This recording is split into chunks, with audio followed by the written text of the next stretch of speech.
This is a story of love and consumption. In a market where Coca-Cola went from being the number 3 brand to the number 1 brand, and Sprite became the number 1 lemon and lime brand in a span of merely 2 years.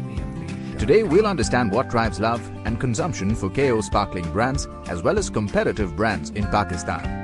Pakistan has the 6th largest population globally, with 67% people under the age of 30 and higher per caps than China and India.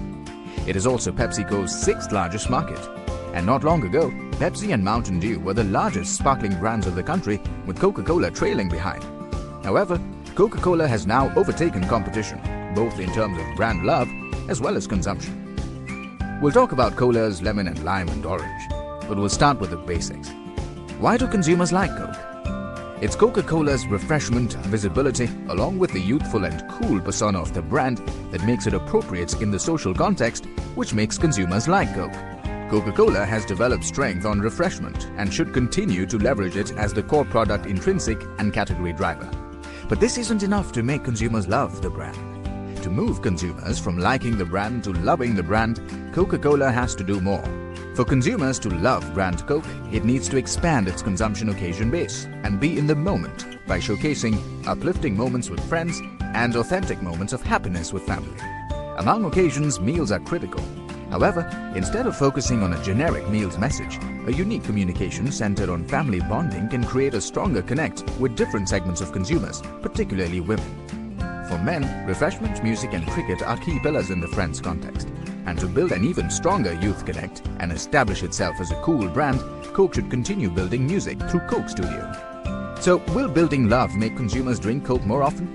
From our learnings in other markets, India, China and Egypt, we have seen that love rooted in relevance drives frequency. In Pakistan, Coke successfully connects with teens through their passion point, music, with Coke Studio.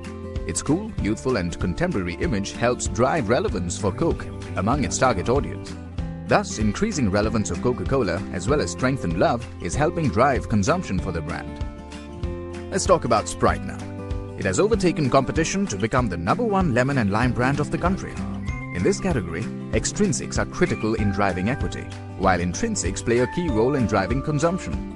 Sprite has developed strength on thirst-quenching, comforting and relaxing, and meals, and should continue to communicate product intrinsics but focus more on the former. However, what differentiates lemon and limes from colas is the degree of importance for FSLM for the segment. Since relevance is extremely critical in driving both love and consumption, Sprite should play on its strengths by leveraging teen passion points, thus making itself youthful and contemporary. Sprite should create a distinction by leading innovation in advertising, packaging and new variants. In summation, balance must be struck between extrinsics and intrinsics in its communication. But what about Mountain Dew? How do we explain its high consumption despite moderate brand love? What is the best strategy to counter Dew in Pakistan? Mountain Dew's youthful and daring persona attracts consumers through relevance. However, it does not drive brand love. This explains the volume equity gap for Dew. Dew's unique product and innovative advertising over time have lost credibility and started getting viewed as exaggerated. Therefore, Sprite's approach should be lively and sharp while staying realistic.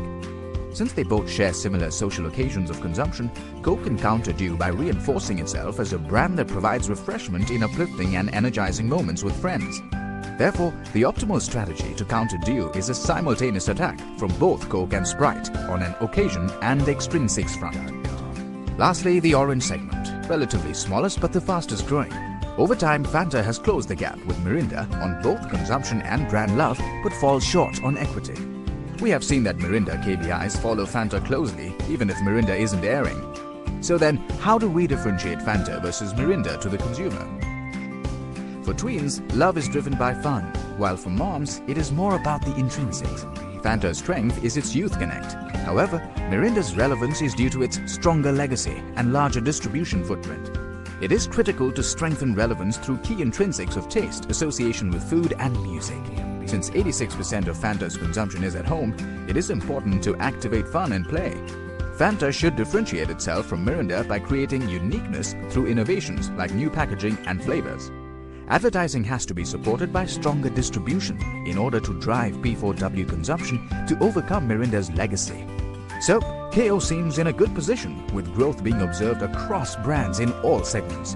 To further strengthen itself, Coke and Sprite need to come together to keep Dew at bay, while Fanta needs to strengthen its distribution footprint through differentiation to set itself apart from Mirinda.